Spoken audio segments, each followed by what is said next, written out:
A conversation about Arizona politics and all the issues in our state with Laurie Roberts from AZ Central. Welcome to the Mike Broomhead Show. Well, I got a message, I got a song. Can I get a witness? Tell me what's going on. Show the people I've been away. You know, we've got a great show coming up. Laurie Roberts is going to join us. I really love the interview with her, so stick around for that. But as you know, we start every show off with something we call The Sweep. It's sponsored by our good friends at Zero Res Carpet and Tile Cleaning. All right, here's the deal. Let's start with the big news stories of the week. Donald Trump, Hillary Clinton. Let's start with Trump. We'll get to Hillary's health in a moment. Donald Trump this week started talking about maternity leave and benefits and child care benefits to a segment of society, and something Republicans don't normally do. There's going to be a big part of the very conservative side of the Republican Party that says this is way too progressive. But Donald Trump right now is trying to speak to moderates and the independent voters that haven't decided who they're voting for. These are families, these are people with children, and it's going to go a long way, because what Hillary's reply is going to be is, this has been my idea for a long time. Well, that may be the case. But if he is talking about this issue, whether or not it's paid for by the government, because he said child care should be tax deductible, there are going to be a lot of people that would love to be able to take that deduction. When a working family has, or a single mother, but a working family has one parent that could be home with the children, but the vast majority of their paycheck is tied up in child care, what's it worth? If you can deduct that from your taxes, it's going to be a burden off a lot of working families. I'm not necessarily advocating for it. I'm telling you that there's a huge part of the voting public that's going to listen to that. He talked about Hillary Clinton and her health. He talked about his health. Let's talk about Hillary's health.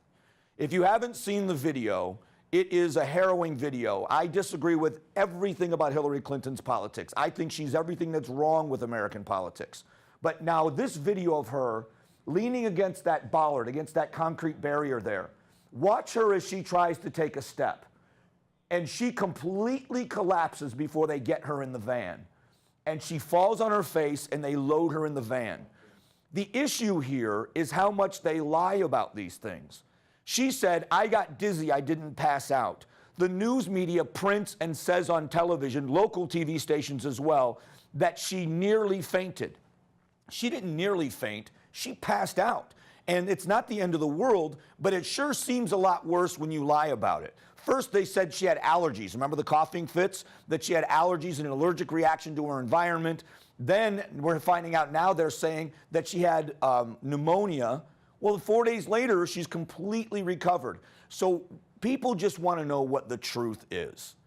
And the other part of the Hillary Clinton thing that's happening is the Colin Powell emails that were hacked. Colin Powell didn't have anything nice to say about Donald Trump. He called him a national embarrassment, I believe, and an international pariah. But he also criticized Hillary Clinton about the emails. He had nothing to do with the email scandal and had to throw a fit at a party to get them to stop blaming him.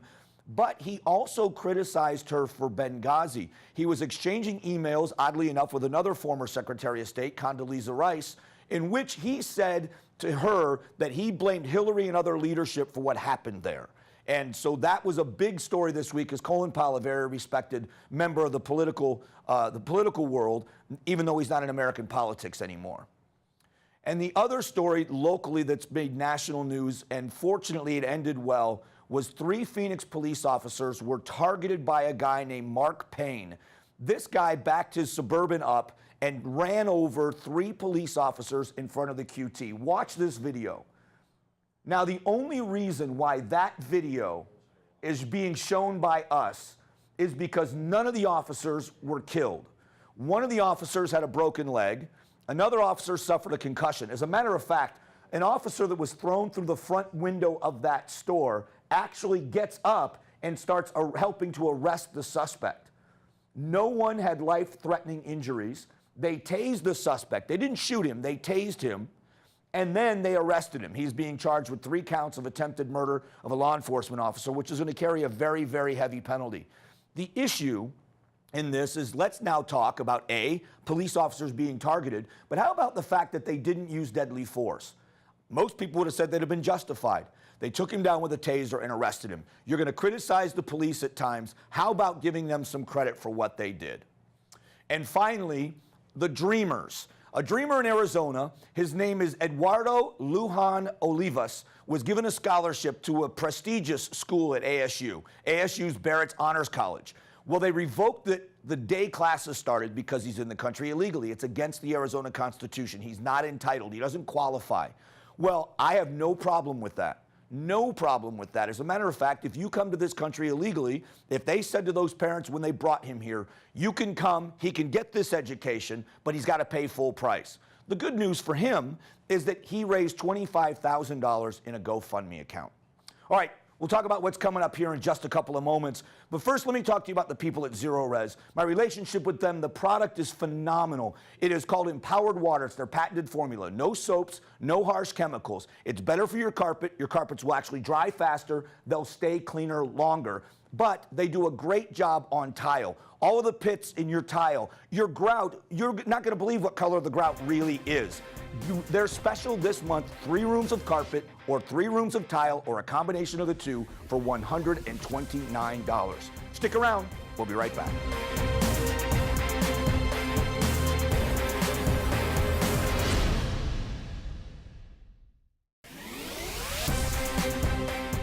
If there's any issue in Arizona that's happening, it's going to be covered at AZ Central by Laurie Roberts. She is actually one of my favorite people to read, and you really are. I'm such a big fan of what you do. What's funny is I find myself disagreeing with you as much as I agree, but it doesn't make me like what you write any less. If that, I don't know if that makes sense to you or not.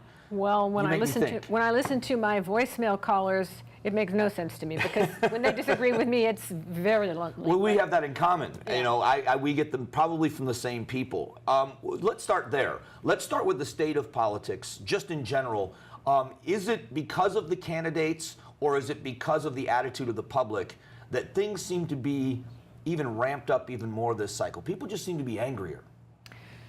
Boy, that's a tough question. Which came first, the chicken or the egg? I think that people have been angry for a long time, in part because of the economy. A lot of people have been left behind in this economy. Certainly in Arizona they have been. And let's face it, most people vote their economic positions. Then along comes 2 candidates who cannot be more dislikable than the 2 that we are faced with this year. I mean, Hillary Clinton, might as well call her Cruella. And Donald Trump is he just defies explanation. The things that he says, the things that he does.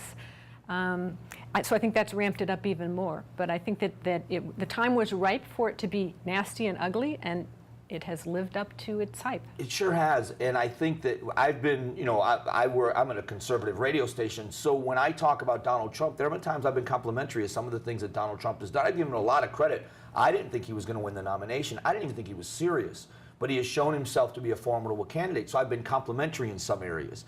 But I have been critical when I thought it was, you know, when you go after John McCain and say, you know, I like people that haven't been captured, that's just something you should never do. Or when you go after a Gold Star family like he did, I thought it was the wrong thing to do. Man, people just don't want to hear any criticism of somebody they're aligned with. In a way, it's very much like Joe Arpaio. I mean, Joe Arpaio could do anything, and those who love Joe Arpaio would say it's fine because he's the only one doing anything about illegal immigration. All roads lead back to that issue in this state of illegal immigration. And the supporters will forgive him anything as long as he perpetuates that myth that he is the only one doing anything about it. And the detractors the same way. He can never do anything right in the eyes of his detractors. Absolutely true. I was surprised by the margin of victory in the primary. I figured he would win the primary over Dan Saban, but I didn't think it would be by that big of a margin. But I do think he is in for a very difficult race against Paul Penzone because I think Penzone's running a good campaign.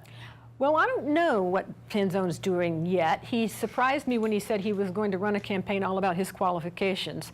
I think this election is all about Joe Arpaio. It is not about Paul Penzone at all. So if you're going to run a campaign, that's what's got to be front and center focus. I just don't see a path for Joe Arpaio to win this election. And I know that people are surprised when I say that. But when you look at his campaign results every year, his margin of victory has dropped. In 2000, it was 66%. In 2004, I think it went to 56%, and then it went to, in 2008, 55%. This last time in 2012, he won with a healthy cushion of 50.66% of the vote. Since then, we've had the racial profiling thing, so many other issues come out. Where does he pick up new voters that don't already like him? And he does not have a cushion to drop. And a possible indictment coming. I mean, that's the other, we don't even know if that shoe is going to drop before the election. Yeah, I mean, my guess would be that it won't. There will be the specter of it hanging over his head, but I don't even think that you need that. I think that there's a lot of Joe fatigue out there. I just don't see how he could win. But I, too, was surprised by his margin of victory in the primary. What do you think is the central issue in Arizona? The poll at AZ Central that came out that laid out what the Arizona voters think would surprise some people and how they feel about the border wall and about illegal immigration, deportation. But what do you think, from the response you get from readers, what is the central issue for people in Arizona in this campaign? Republicans and some independents, it's illegal immigration. Democrats and some independents, it's the economy. And of course, it's because probably Democrats are more negatively affected by the economy, whereas Republicans perceive this great threat of illegal immigration, never mind the fact that immigration is actually down at the border. Things are getting better, but I really believe that there are people on both sides of this issue, politicians on both sides of this issue, that do not want it solved.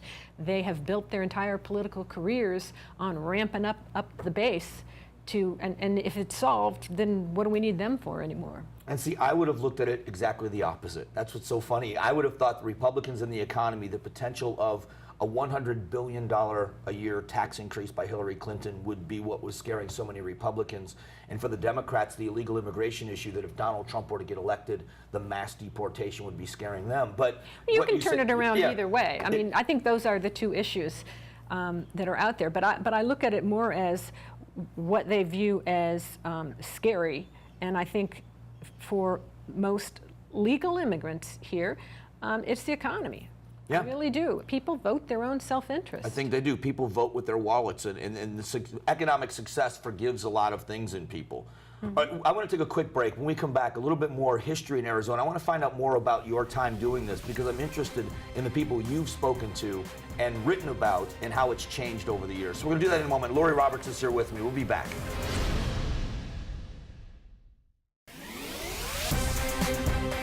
From AZ Central, Laurie Roberts joins me. And how many years have you been doing this here in the Valley? Well, I've been at the Republic since 1981, which I shouldn't tell you because it dates me, but I've been a columnist since, I think, 1996. Before that, I wrote editorials, I was an editor, and before that, I was a reporter. What is it, has there ever been a story, is there a story that's happened in Arizona that it was kind of your favorite or something to cover? Is there a topic of yours that you've liked in the past or something you like the most to write about? Well, I don't like writing about it, and I can't say it's a favorite, but I think it's very important, and it's the issue of child abuse. Okay. I've written a lot about that issue. It's not really political. Beyond that, when I was, the same month that I got named political editor of the paper, a guy by the name of Evan Mecham was elected governor, and he took us on a couple of years wild ride. That was, that you couldn't ask for more fun than that time was. You came in every day, you never knew what was going to come out of his mouth, sort of like a certain presidential candidate. Which one? What do you mean? It was the days before Twitter, but I would have liked to have seen Evan Mecham on Twitter. It would have been a fabulous experience. I'm glad you brought up the child abuse issue, because that is one area where I've paid very close attention to the things you've written. And you and I have been in lockstep in a lot of ways about this. The number of abused children in Arizona and the lack of the department of the government that's there to protect people, their lack of efficiency or in that area has been insane to me. It's been tragic. It has been. It's a tough problem to deal with. How do you solve it? You can't solve it unless you can solve the issue of drug abuse, which is what prompts much of this. Unless you can solve the issue of single parenthood, where there aren't adequate supports for people. Unless you can solve the issue of poverty. There's so much there that I almost feel sorry for the Department of Child Safety, because how do you deal with all of that? And here you're sending out a $35,000 brand new social worker to try to fix the ills of society. It's an impossible thing to do. The difference between them, and I have great empathy for them, but I also criticize them. I don't hesitate to when they make a mistake. When I make a mistake, it's a correction in the newspaper. When they make a mistake, a child is tortured or starved to death or in some other way suffers horribly and dies. Do you think it's improved?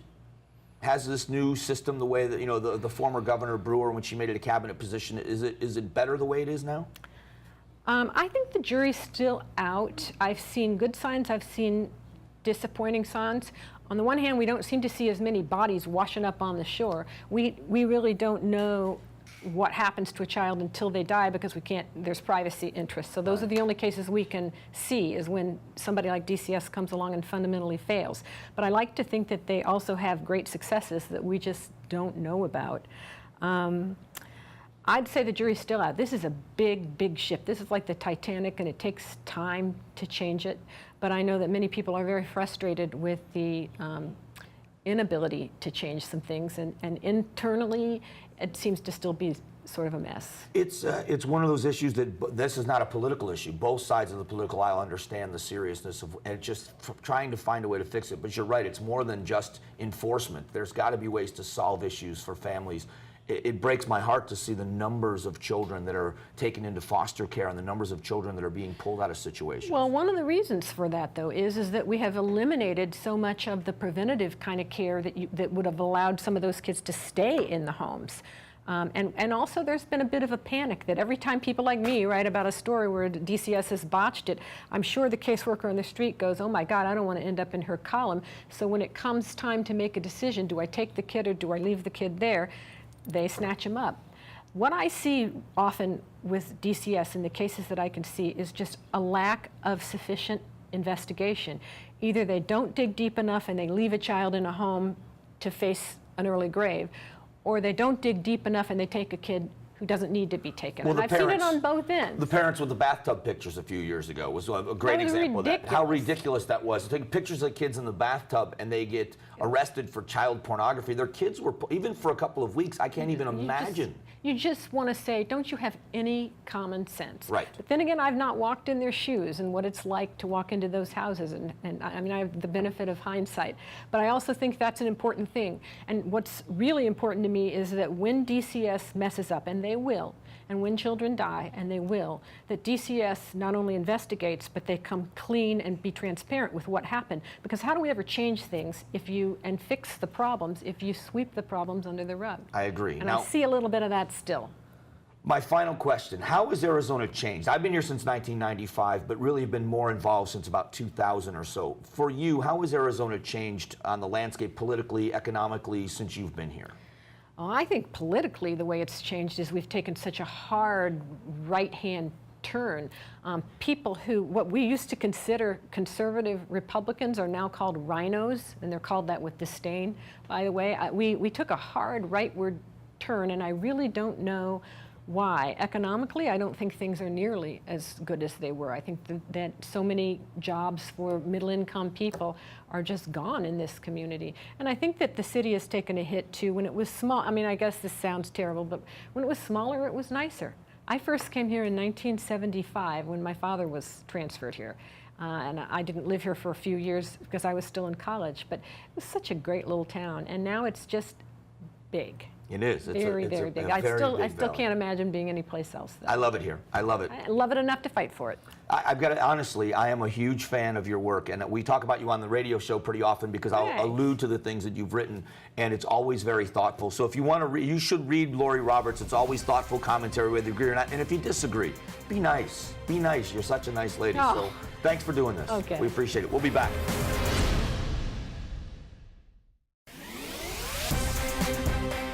Welcome back. It's time to honor our local military with From Arizona for America. It's our way to congratulate and thank the fine Arizona men and women who have recently graduated from boot camp and are now serving in our country's military. So join me in honoring Airman Nicholas Noley from Willow Canyon High School in Surprise, Airman Blake Crissell from Bradshaw Mountain High School in Prescott Valley, Airman Sierra White from Desert Ridge High School in Mesa. And for a list of more of our friends and neighbors that are from Arizona for America, go to the Mike Broomhead page at AZTV.com. We'll be back in just a minute with Broomhead's Best and #this. All right, it's time for my favorite part of the show. We call it Broomhead's Best. This week, what else could it be? Larry Fitzgerald, with his 100th touchdown catch, puts him in the top 10 all-time. One more reason to love Larry Fitzgerald. This is incredible. Now, they talked about retirement. Then he came out and said he's not retiring. I don't think he should ever retire. He should always be an Arizona Cardinal. But congratulations to Larry Fitzgerald. He's this week's Broomhead's Best.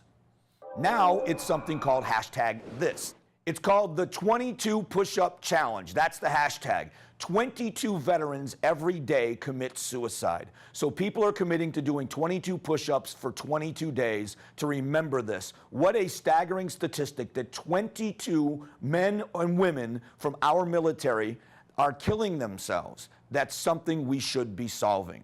It's just a tragedy. We'll be back here in just a moment to close out the show. Don't go away.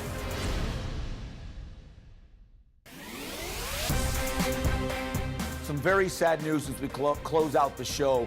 Arizona's first female governor, Rose Mofford, passed away on Thursday the 15th, 94 years old. Now, she finished out Meekham's term when Meekham was impeached here in Arizona and then lost a race to Fife Symington. But it didn't change what a celebrity she had become and how well-known she'd become in Arizona, making history, becoming our first female governor. Sad news to report that she passed away in hospice on Thursday.